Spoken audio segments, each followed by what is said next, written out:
A fresh start after heartbreak. I, F31, am married to B, M33. We've been together over 13 years. He's been my first in everything in life. In the beginning of our relationship, things were great, and we've built a comfortable life together. I guess with the years, things have become a little stagnant, but I just assumed that was the natural progression of marriage. Naturally, the next step we've been considering is children. We've not been not trying, but we've also not been going out of our way to make it happen.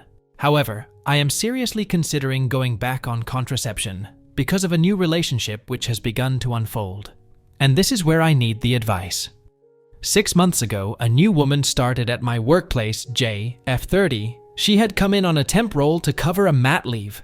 She became popular with the team. She's very chatty, warm, and likable, and fitted in straight away. We quickly became very fast friends. We hot desk at work, but I noticed whenever we are working together, she would always take the closest desk to wherever I was, and vice versa. I started to find myself getting that little bit more excited about going into work because I would get to see her. There is never a dull silence when we are together. We are always laughing, giggling, and just having fun. We take lunch together, have been for after-work drinks together. She is just that best friend I've never had before. Even growing up, I was quite shy and always envied my little sister with her outgoing nature and having a huge group of best mates. We also have a friendship out of work. She invited me for a hike a few weeks ago and more since. I have been craving to go hiking for so long, B won't go with me. I asked him once for my birthday if we could take one hike. He said he would organize something. He didn't. We had ended up in the pub all day, and when I asked when we were going for my birthday hike, he had said he couldn't be bothered. On my birthday. Since becoming friends with Jay, we have done lots of outdoor things together, which I've always wanted to do, but been too shy, afraid to do alone. We message a lot and have confided in each other. I have told her that my relationship with B feels stale, that he doesn't want to do anything together, and if I suggest something different, he just says I can go without him. He just wants to drink at the pub, watch TV, or chill at home. I don't mind that sometimes, but I want more. I like being outside and being busy. I have confided in Jay that all the things we are doing together are things I wish B would do with me. She has always extended the invitation, but he always says no thanks.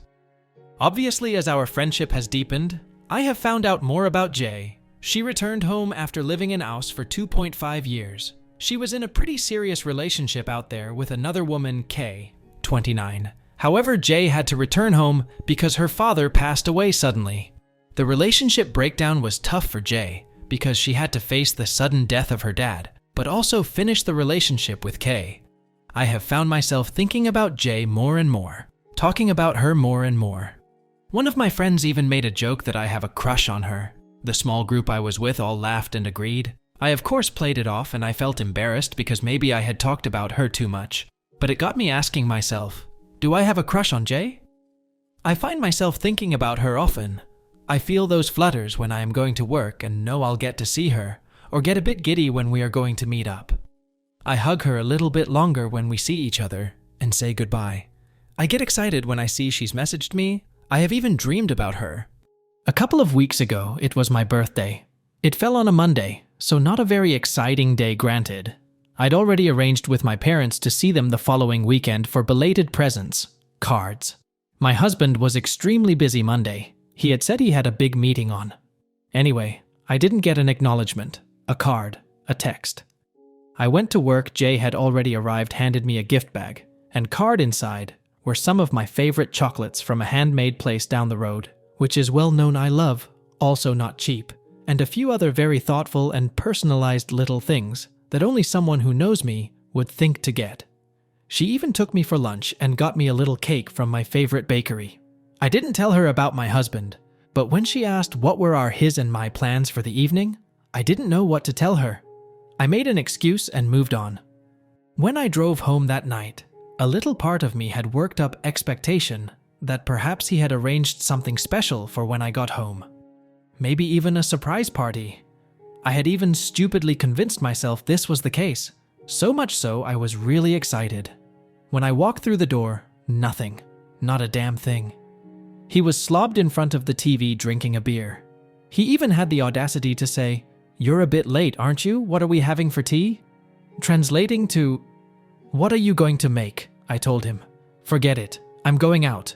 He turned to look at me and was so pissed, saying he'd had the worst day at work and was starving. I didn't say a thing, just got in my car and drove off.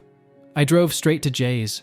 Needless to say, she was very surprised when I rocked up, but welcomed me with open arms.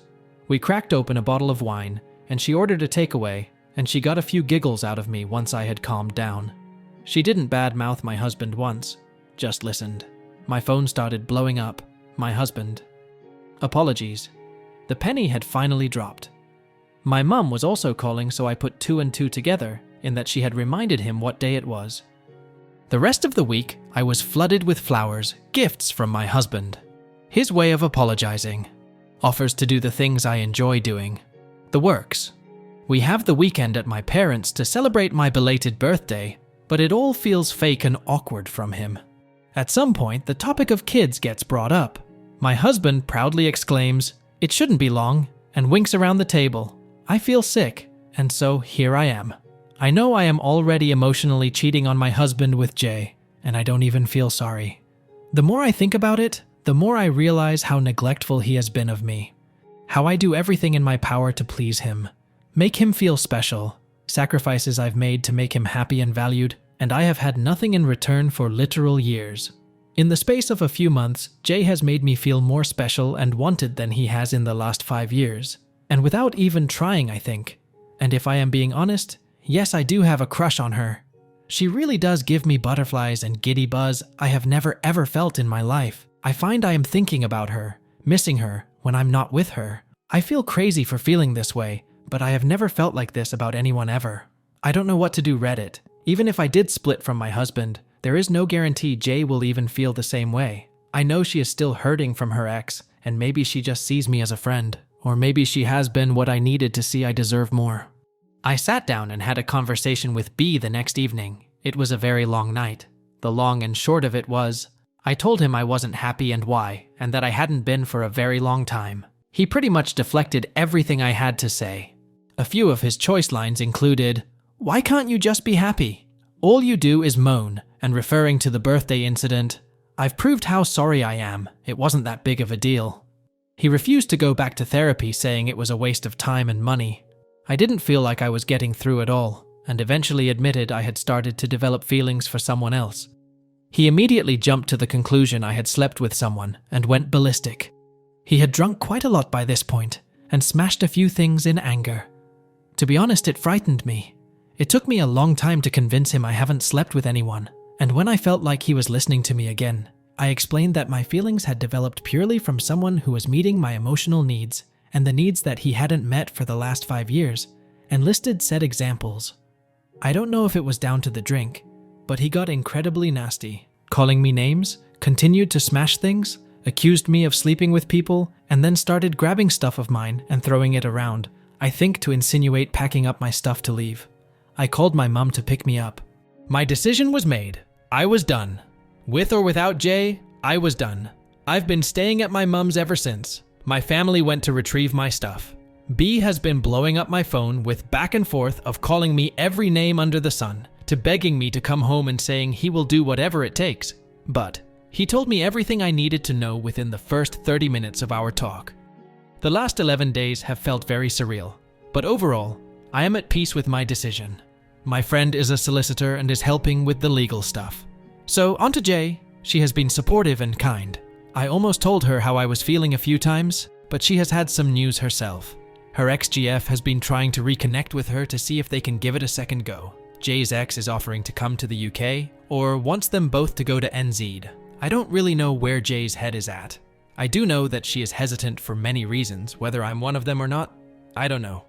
I really want to shoot my shot, but I am absolutely petrified. I truly do believe there is something between us. Update 2.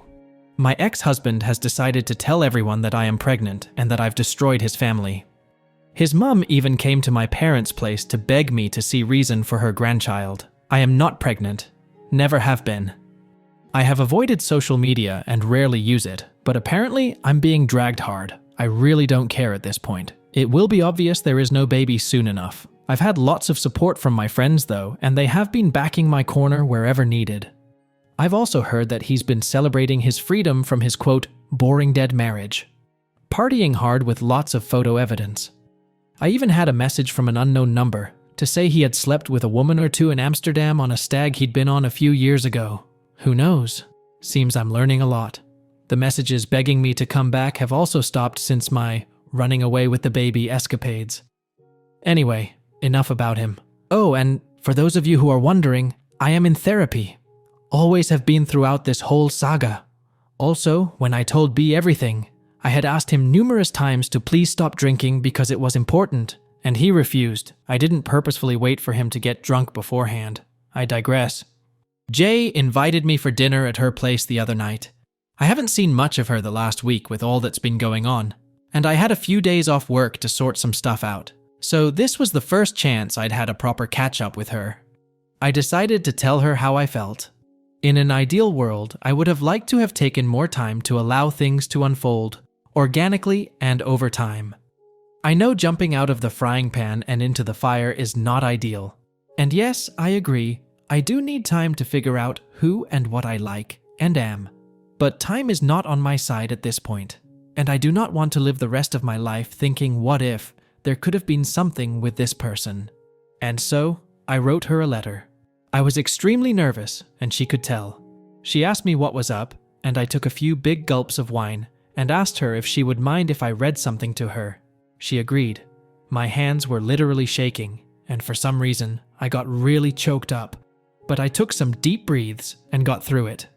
The gist of it was, I thanked her for all the support and kindness she had shown me over the last 7 months and for showing me that I deserved so much more than what I was settling for. I also said that I really wanted her to be happy, and no matter what she decided to do or where she decided to go, I just wanted her to find her happiness because she deserves it, and no matter what, she would always be welcome in my life, and I hoped we would always remain great friends. I told her that I wished I had more time. However, I needed to tell her something because if I didn't, I would always regret it. I explained that she had made more of an impact on my life than she could have ever imagined, and that I might be wildly missing the mark here, but that I had feelings for her. That I wasn't sure if I was just blinded by her kindness and love because I had been so starved of it. However, for me, it felt very real. I apologized if I had completely got the wrong idea, and regardless of whether she felt something in return, I would be completely at peace whatever she decided. I will forever be grateful for the lessons our friendship has taught me and growth that has allowed me to start my new chapter. This has been the greatest gift. When I had finished reading, I could literally feel my heartbeat in my head and my hands were trembling. I finally plucked up the courage to meet her gaze, and her eyes were filled with tears. She gave me a huge hug and said, "That was the nicest thing anyone had ever said." We both just cried for a bit. I kept saying over and over, "It's fine if you don't feel the same way," because I started to feel unbelievably vulnerable. She kept hugging me and then made enough distance between us so we could make eye contact. And she said, "Well, this really complicates things because I feel the same way." I literally thought my heart was going to burst. We hugged a bit more and made a few silly jokes to cut the emotion back. Comparing notes, it looked like she had developed a crush at a similar time, but also never wanted to overstep any boundaries. So when anything relating to B came up, she steered well clear and would remain unbiased, and always tried to encourage him to join us on any outings, etc. She also said when her ex got back in touch to try and get back together, she was very tempted to go as her feelings for me were getting stronger, and she never thought I would be interested being straight and coming out of a marriage. She saw leaving as a good opportunity to make that space from her feelings. She also said that deep down, she doesn't want to go back to her ex as there is a lot of pain there. When Jay's dad died suddenly, Kay, her ex, wouldn't come to the UK to support her, which she doesn't think she can forgive her for. She also doesn't feel ready to leave her remaining family for a long while, if ever. It was a truly beautiful, wonderful evening. We basically sat up chatting for the rest of it, quite a few tears and lots of hugs. We agreed to take things extra slow. This is super new territory for me, and she respects I have a lot going on, as does she. She is soon to be leaving work as it's a temp job, but she has something else lined up. She invited me for our first proper date next week. I am so excited. We have been messaging non-stop. I literally feel like a giddy teenager. Final update. My ex-husband has finally given up on the pregnancy story. It became obvious it was a lie. To be honest, a few of his friends, and our mutual friends, have come to me to apologize for buying into some of the bullshit stories he was saying about me. He has also stopped communication with me completely, supposedly. Probably to do with the fact he has a new girlfriend. She is 19. Not kidding. I have tried to go as little contact as possible except for any legal stuff that we have had to go through. I managed to get most of my stuff back, but he has destroyed a lot of my things, and a few sentimental things have gone missing, unfortunately. But I am trying not to let it get to me too much. Anyway, by all accounts, he seems very happy, and despite blocking changing numbers, I have received lots of messages to let me know just how happy he is, how much I will regret everything, that my good looks and nice body have gone now anyway, and how I will die a lonely barren spinster. As for me, I'm doing great. I have moved in with my sister temporarily, but I've found a cute little place which I've had an offer accepted on, so fingers crossed that will all go through okay. I have been insanely busy with everything that has been going on, but I feel like I am making an incredible fresh start for myself, and I am so damn excited. My new chapter is starting, and it feels amazing. I can also tell you that Jay now no longer works at my company, which I knew was coming anyway. But she left sooner than she had originally planned, as she didn't want things to be weird at work for me, or for people to ask questions. We have tried to keep things as quiet as possible. Only my sister and my mum know about us officially, and they're really happy for us. And, well, I suppose I can officially say I have a girlfriend. It still feels a little strange to say it, but equally just wonderful. I feel like a giddy teenager, and I can honestly say I have never felt this happy in my entire life. It feels so wholesome to be romantic and enjoy doing the things I love with someone who reciprocates equally. Who knew? However, Jay and I did hit a bump in the road. A few weeks ago, I hadn't heard from Jay all day. I was at work, and it wasn't like her. I was really worried, and she wasn't answering my calls. Eventually, she messaged me, "I can't talk. Kay is here. I'll message you later." Kay being her ex from Australia. Needless to say, my stomach was in knots for the rest of the day. She messaged me again later to say they were still talking and apologized, as we were supposed to be seeing each other that night. I didn't sleep all night. Kay and Jay had been very serious when Jay was in Australia, to the point Jay was going to be living out there permanently. But as I said in my previous post, Jay's dad died unexpectedly, and she returned to the UK. Kay did not go with her, which is why they broke up. The last thing I expected was for her to turn up halfway around the world. Anyway, in the morning, Jay turned up to mine with breakfast and flowers.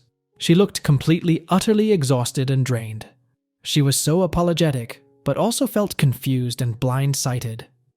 Kay had come to the UK to surprise her, and to patch things up, Jay's sister had helped orchestrate the surprise, and so when it was not received with rainbows, and the red carpet, things got pretty awkward.